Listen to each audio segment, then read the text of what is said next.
de sanación, de espiritualidad, para tratar un tema relacionado con la autoconciencia, con el autoconocimiento, el autoperdón. Me da la imagen enseguida de la búsqueda en nuestro interior, de la realidad, de la realización espiritual que cada ser humano requiere, necesita. Doy la bienvenida entonces a Helmut Reiter para saludarle y para pedirle entonces que tratemos de este tema que puede ser de muchísima utilidad para cada persona, para cada familia, para cada pueblo. Muy buenos días, Helmut. Encantados de escucharte. Muy buenos días, Bolívar. Muy buenos días, estimada audiencia. Bueno, como tú dices, Bolívar, sigo descubriendo y también soy aprendiz en este camino del perdón y la conciencia. ¿Qué tiene que ver? Bueno, si hablamos de conciencia, una es que nos permite trabajar bien, funcionar bien por donde estamos. Será en la casa o en el trabajo, en la vida privada. Es la conciencia que es el fondo, el potencial de la vida que nos ayuda a caminar. Entonces, ¿qué es la conciencia, no? Pues para nosotros normalmente, y gracias a Dios, tenemos ahora una muy buena educación, tenemos primaria, secundaria, tenemos universidades e incluso ahora posgrados. Y no solo un posgrado, sino más que uno, ¿no? Eso es una belleza, ¿no? Hemos logrado mucho, creo, ¿no? O sea, si hablamos de conciencia, muchas veces ya llegamos lo que es, a de hablar de qué es, perdón, conocimiento, ¿no? Entonces, es cierto que una persona que sigue todo ese camino y llega hasta maestría, es cierto que amplia sus horizontes y estamos ya en otro nivel, ¿no? Es hermoso de ver porque hay personas que lo toman en serio, y creo que no hay mucha otra que quiera, ¿no? Y peor doctorado, o sea, es muy exigente. Hay doctorados que duran años para estudiar, años, hasta 5 años o no sé, hasta más, ¿no? Dependiendo también de la posibilidad, ¿no? Ahora, eso es un tipo de conciencia y principalmente que nos ayuda a manejar nuestra vida profesional. Es muy bueno. Pero ahora, en nuestra vida privada, descubrimos que hay muchas cosas, hay cosas que se nos escapen. Hay cosas que son muy difíciles de manejar y hay cosas, vivimos cosas. Yo creo que en todas las casas hay eso. En público, bueno, no hablamos de ello. Pero hay cosas que tenemos que experimentar dificultades, hasta tremendas dificultades, en particular en la casa también, ¿no? Por ejemplo, una persona está enferma, una persona está un poco depresivo, o lo que decimos, o se encuentran en un grupo de hombres y dicen, ay, ya no aguanto mi esposa, las mujeres son malas. Y lo otro dicen, si está en grupo de mujeres, hablan eso de los hombres y, o sea, yo creo que es una verdad, ¿no? Sí, sí hay algo en eso, pero obviamente queda claro que también somos personas a veces malas, ¿no? Sin querer, sino nos encontramos en situaciones y fuerzas que no sabemos qué hacer y lo peor que se repiten. Tenemos entonces en nuestra sociedad un gran desarrollo del conocimiento, ¿no?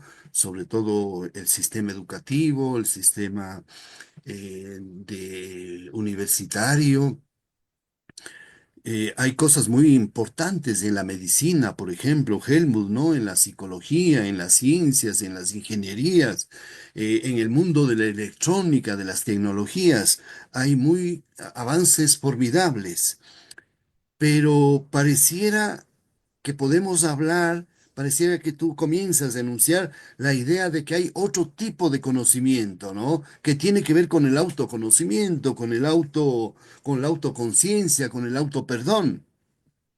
Sí, y quiero volver a decir que conocimiento no es conciencia, sino la conciencia es una fuerza, eh, o sea, una gran fuerza, una fuerza en su totalidad positiva, buena, que nos respalda en la vida, o también lo llamamos incluso Dios, es la máxima conciencia, que en ella está abrazado todo lo que existe, ¿no? Entonces eso es la conciencia completa.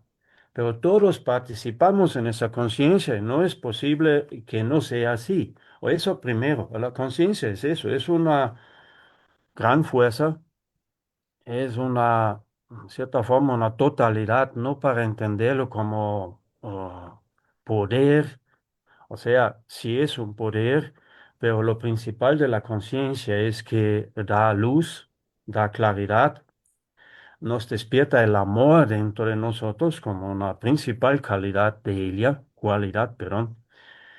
Y obviamente, una parte de ello es el conocimiento, es necesario, ¿no? ¿Cómo no? Hay otro término que quiero traerlo a colación, Helmut. Es el de la sabiduría. Va por allí, ¿no es cierto? Exacto. O sea, si leemos en un libro algo, y hay que destacar aquí, en ese tiempo en el cual el libro estaba principal medio de compartir conocimiento, ese proceso de publicar fue muy bien organizado. Hay lectores, o sea, llega un autor, entonces el editorial tiene lectores. Ellos, yo creo que si publican no solo uno, sino entre dos o más, leen esa lectura y opinan sobre aquello y dicen, bueno, eso vale publicar, eso tenemos que publicar. O en otra ocasión dicen, "Mm, la verdad es que hay mucho de eso y la verdad no añade algo nuevo, sustancial a ello. No lo publicamos, ¿no?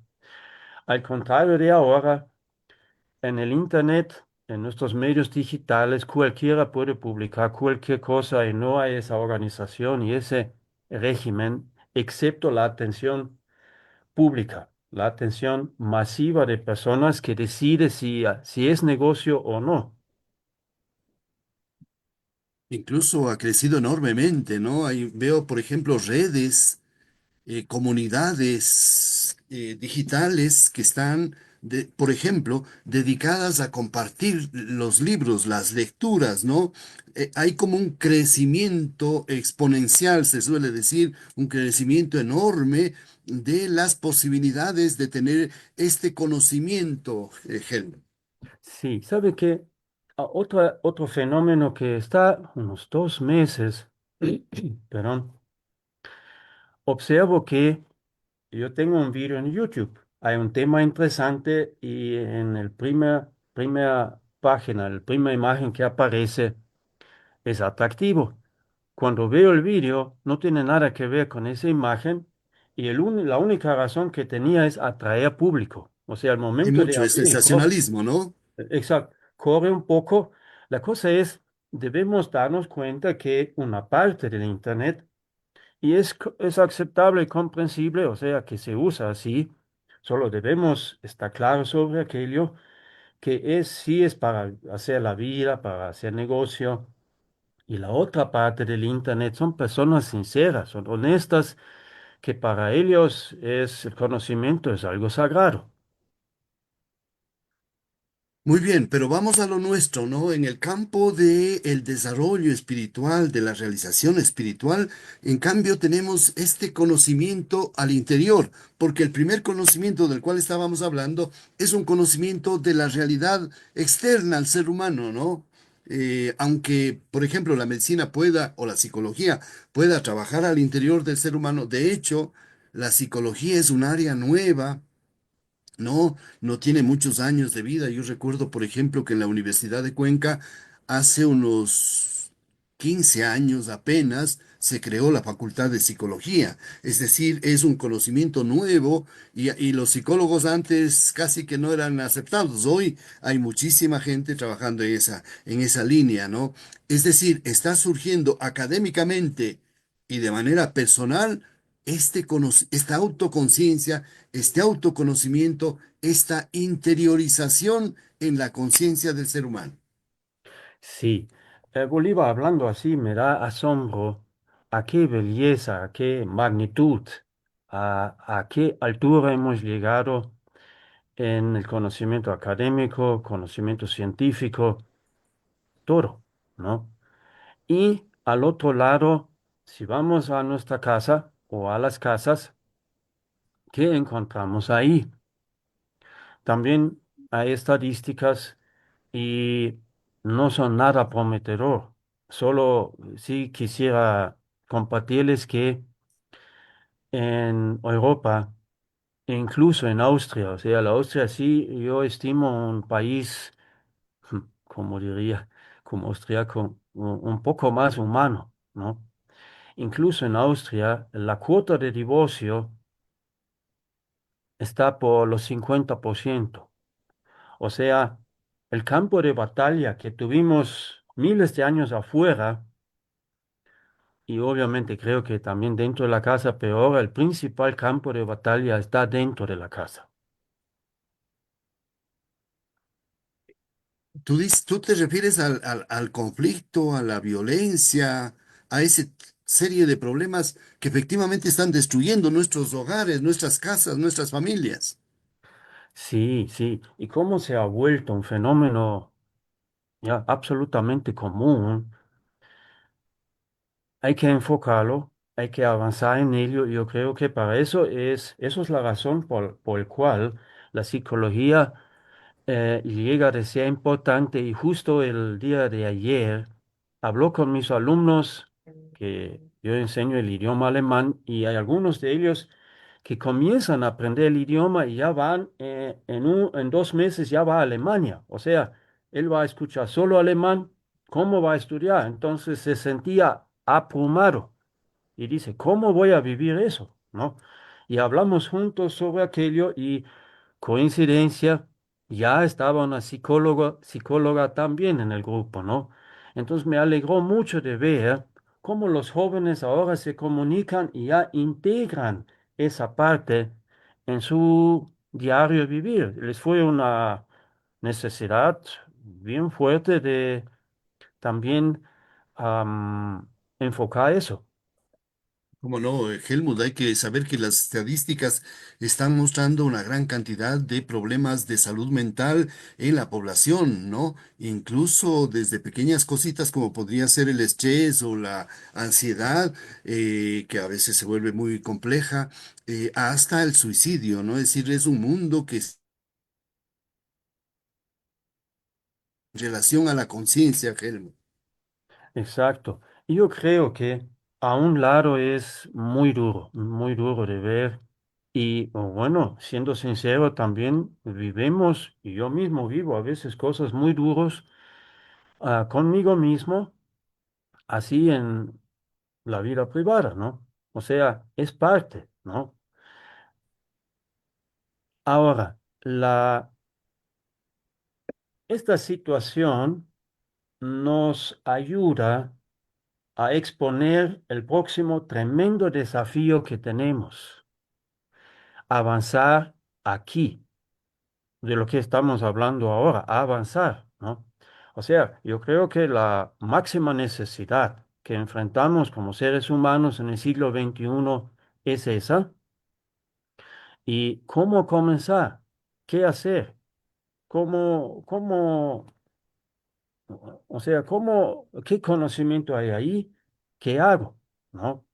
Entonces, tengo aquí o sea, un autor que estimo muchísimo, que es un cura de Alemania que se llama Hans Stolp, y él ha escrito un libro sobre el perdón, y en ese tiempo, cuando vivía en Austria, fui el único que encontré.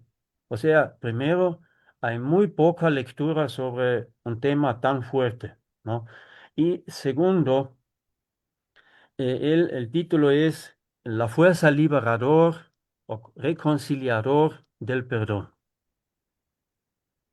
Ese es un tema muy lindo, ¿no? Que en otro programa hemos desarrollado el tema del perdón, ¿no? La necesidad del perdón. Y ahora, a propósito de este tema, de este encuadre que hemos hecho de la autoconciencia, del autoconocimiento, te refieres entonces al autoperdón. Hablemos sobre ello. Gracias, Bolívar. Bueno, este tema es muy fuerte y yo creo que gracias a Dios tenemos esa cultura que sí sabemos perdonar, ¿no? Pero la verdad es que las cosas que vivimos a veces, no por dar ya ejemplos extremos como alcoholismo, drogadicción y otras cosas tan terribles que existen en el mundo, ¿no? Que lograr perdonar a la otra persona que me ha causado tanto dolor, tanto sufrimiento, es algo increíble ya.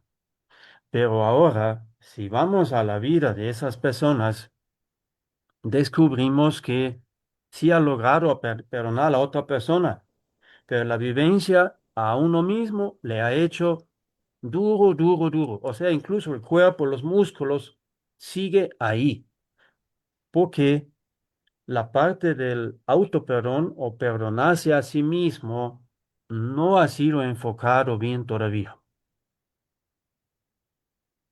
Bueno, el tema del perdón es un tema complejo, Helmut, ¿no? El tema del perdón implica, me parece que, resumiendo, implica un hecho lamentable que nos afecta, que nos molesta, ¿no? Sin embargo, la cultura, como tú dices, sobre todo la cultura religiosa, la cultura de la relacionalidad humana, de la fraternidad, del amor que tenemos, hace este milagro de saber perdonar, ¿no? Pero queda una huella, ¿no? O hay cosas que no se pueden perdonar, no porque no se quiera, se puede perdonar, pero hay que corregir, no se puede continuar en la misma situación, ¿no? Si se tiene alguien que está agrediendo, agrediéndole a uno, uno no puede continuar allí, tiene que buscar maneras para que eso se evite, ¿no? Se puede perdonar, pero no se puede seguir permitiendo. En fin, es decir, es una temática compleja. Ahora, eh, hablemos un poquito más entonces del autoperdón. Esta referencia me parece muy interesante con nuestra propia vida, con nuestro propio, con nuestra propia historia, digamos, ¿no? Desde que nacemos o incluso desde antes, Helmut. Sí, sí. Lo que creo que hemos escuchado, la paz comienza contigo. O sea, ahora buscamos el paz en colaborar con los demás, por ejemplo, en zonas de conflicto que nos reunimos y a veces se ve que no hay ninguna voluntad por la paz, más bien hay voluntad para la guerra. Y lo que está afuera también está adentro, ¿no? ¿Qué significa que la paz está contigo? La paz solo podemos encontrar en nosotros mismos. Y aquí vemos, son dos situaciones. Yo me acuerdo a una compañera en el sendero espiritual, una hermana que le aprecio muchísimo, y hablamos sobre ese tema. Y ella es coordinadora, o sea, tiene bastante responsabilidad, a la gente le acceden a ella y le responde. Y ella dice, la verdad es que yo no tengo, gracias a Dios, mayores dificultades y problemas en mi vida, ni profesional ni privado. Estoy feliz en mi matrimonio y nos va bastante bien. pero no conozco ni un caso, ni una sola persona que verdaderamente, profundamente ha logrado perdonar, ni una.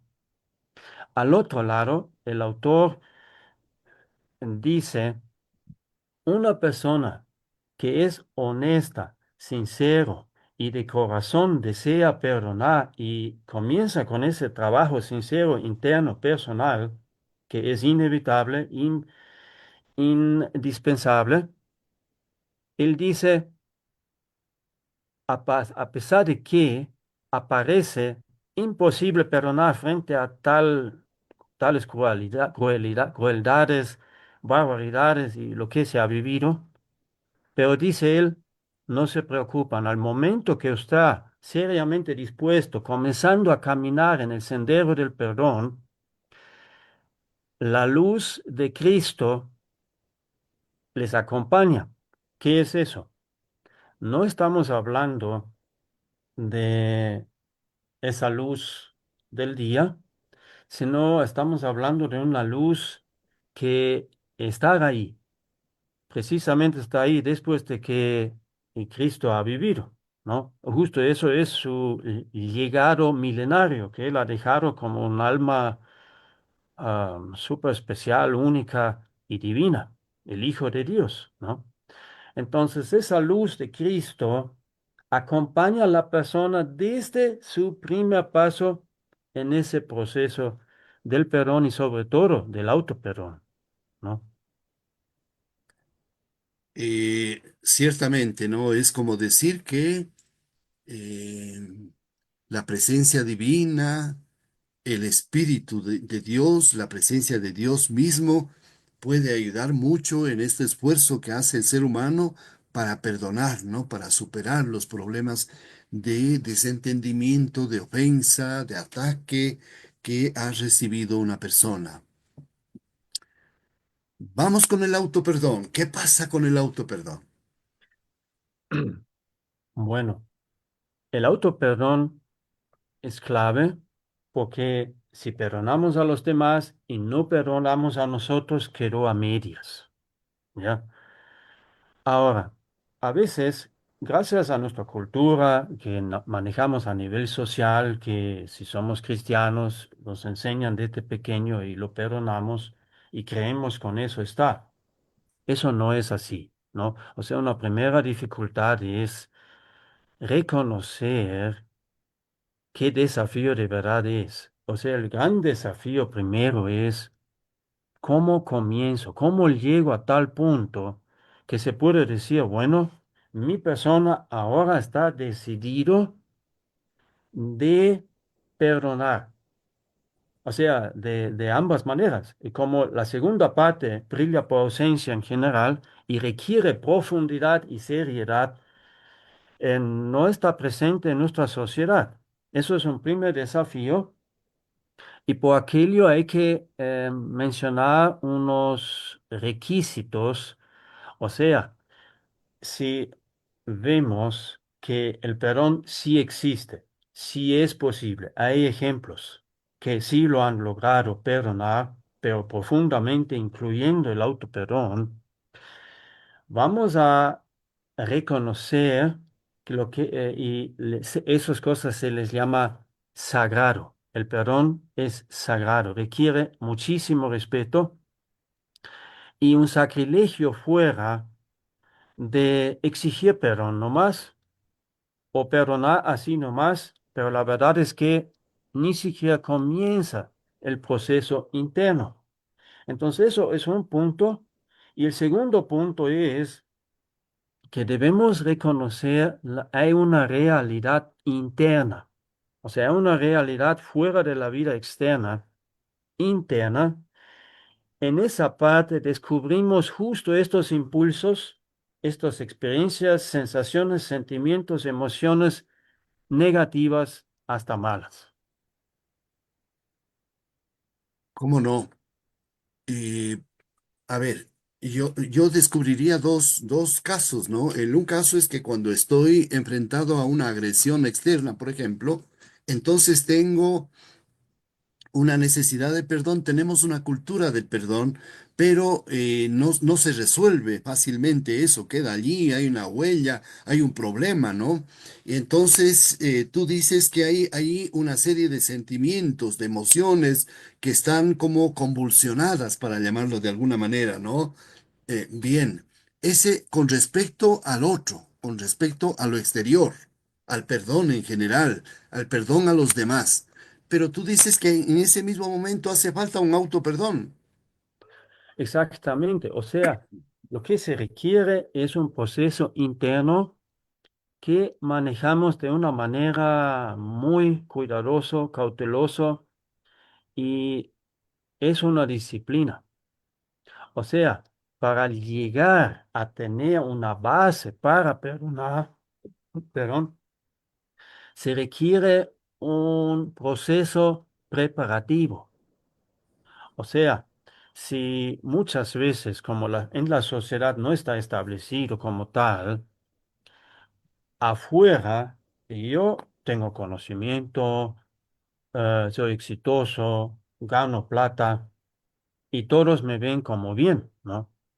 Nadie enfoca, no estamos viviendo en un ambiente en el cual se reclama, bueno, este señor sí es exitoso, esta señora, pero la verdad es que, lo digo, bueno, brutal, no es una bestia, ¿no? O lo que sea, ¿no? O sea, esa parte no se enfoca a nivel social, o sea, eso es nuestro ambiente, ¿no? Y de este ambiente construimos la vida y no surge una necesidad de perdonar profundamente o perdonar a uno mismo. Y por esa razón no llegamos a ese proceso muy personal, íntimo, en el cual nos preparamos y descubrimos que no es verdad lo que estábamos viviendo hasta este momento. Nos damos cuenta, si yo sigo así, ahora me doy cuenta, está repitiéndose esta mala experiencia. ¿Cómo es posible que se repite? Ya le tuve una vez, ahora de nuevo estoy al límite de mi, de mis posibilidades. Ahora, ¿cómo sigue con el matrimonio si no resuelvo eso? O sea, si llega ese momento, ahí es que surge la necesidad de desarrollar una disciplina, una práctica, incluso diaria. Ajá, entonces para poder asumir el auto perdón, dices tú, hace falta toda una preparación. ¿En qué consistiría esa preparación, Helmut? Bueno, todos lo tenemos en vivir nuestra vida diaria y dándonos cuenta que algo falta. Y la verdad es que si ahora escucho que una pareja joven que vive unos 5, 8, 10 años juntos, tiene una hija y se separa porque ya no puede, ¿no? Eso significa que no hemos aprendido ese auto perdón porque a cierto punto puedo perdonar a otra persona, pero si no tengo ese auto perdón de mí mismo, llega a un punto donde no puedo más, ¿no?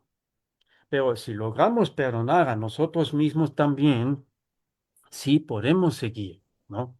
Entonces, me da mucha pena que ahora incluso muy buena gente creen que la única forma es separarse, ¿no? Ahora, ahí vemos que la separación nos hace la vida. Nos damos cuenta, hay una realidad que hasta ahora no me dio cuenta bien, no me dio cuenta plenamente, pero ahora que sí.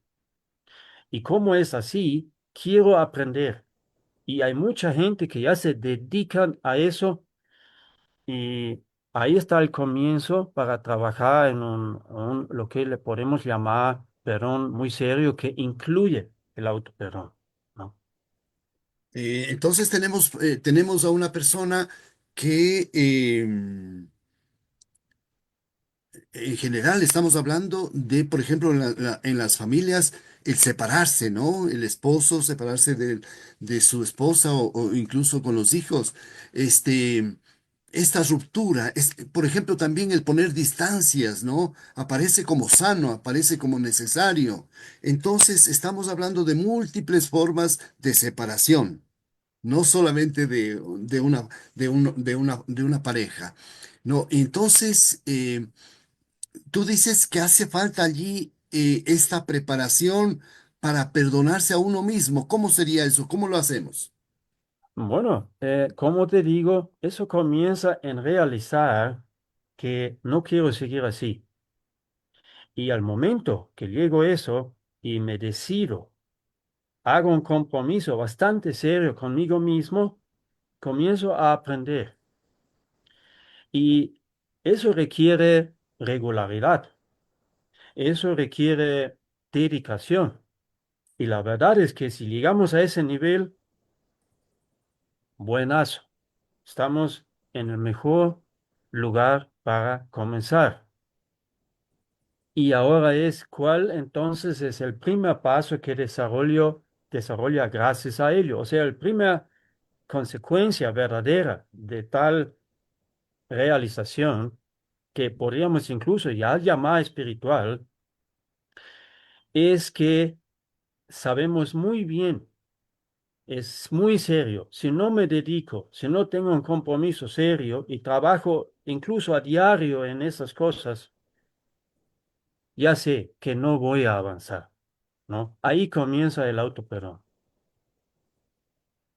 Necesito entonces asumir esto como un trabajo serio, persistente, todo el tiempo. No es algo sencillo que dice, oiga, yo ya perdono y hasta luego. No hay tal cosa. Así es, lamento de decir que no hay tal cosa. Ahora nos damos cuenta, llegando a ese punto, por más que tengo suerte profesional, éxito, todo lo que se necesita, qué desgracia llega a mi vida si no logro superar estas cosas.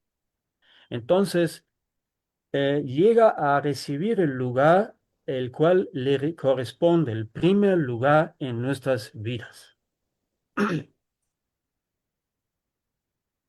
A ver, si no logro superar un estado de conflictividad, llamémosle, ¿no? Un estado de incertidumbre, de emocionalidad fuerte, ¿no? De inestabilidad, por llamarlo de alguna manera. Si no logro superar esos estados, podrían venir dificultades para una persona. Exacto. ¿Y qué puede ser el primer resultado o el primer paso entonces junto con este compromiso? Desarrollamos la capacidad de observar. O sea, observar cosas externamente, yo creo que gracias a nuestras formaciones será solo primario o mucho más si hemos desarrollado por necesidad profesional. Pero la capacidad de observar más al detalle estas cosas sutiles que nacen de este nuestro interior, de esta realidad dentro de nosotros, no lo hemos descubierto mucho o justo estamos comenzando. Entonces llegamos a otro nivel de observar, ¿no? Helmut, tenemos apenas unos 2 minutos y entonces te pediría que por favor pudiéramos sintetizar estos pasos de los cuales tú estás hablando, por favor. Sí, o sea, el objetivo en observar es que podemos observar mejor nuestras experiencias diarias, podemos observar de verdad nuestro, la persona que vive con nosotros, la persona con cual estamos, desde nuestro interior. Con el tiempo se abre un ojo interior en el cual tenemos otra presencia, otra capacidad de darnos cuenta de las cosas. Y yo quiero decir que una persona que ya está en esa exposición fuerte de la vida y en esta gracia de la vida, porque llegando a ese punto de cambio en el cual podemos comenzar a caminar un camino en serio que considera nuestra vida interior, que son nuestras sensaciones, emociones, pensamientos, nociones, muchas cosas. Eso es la clave para el éxito en nuestra vida. Y gracias a Dios hay una fuerza universal, seamos creyentes o no. Eso es algo objetivo. Hay una fuerza superior que sí acompaña ese proceso con una superpotencia de conciencia, de claridad, de amor, y no se asustan, no se preocupan. Comenzamos muy en serio con esas cosas. Siempre hay un camino por delante. Muchas gracias. Entrar en ese proceso, proponernos, ¿no? Desarrollar ese perdón, ese autoperdón y encontrar una fuerza superior que anime, que nos acompañe y que nos preste una energía superior precisamente para resolver estos problemas. Muchísimas gracias, Helmut, por acompañarnos en esta mañana. Encantados de escucharte siempre.